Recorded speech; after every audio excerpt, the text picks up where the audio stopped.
रोज रोज हा प्रश्न विचारण्याचं कारण नाही.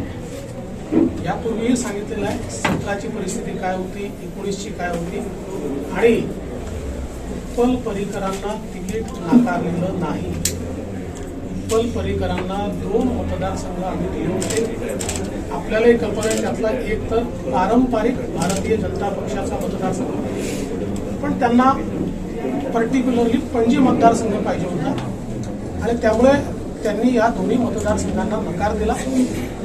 ते आमच्यामध्ये नाही आहेत याचं आम्हाला दुःख आहे, पण भारतीय जनता पार्टी शेवटी एक देशव्यापी पार्टी आहे, त्यामुळे ती मार्गक्रमण करतच असते.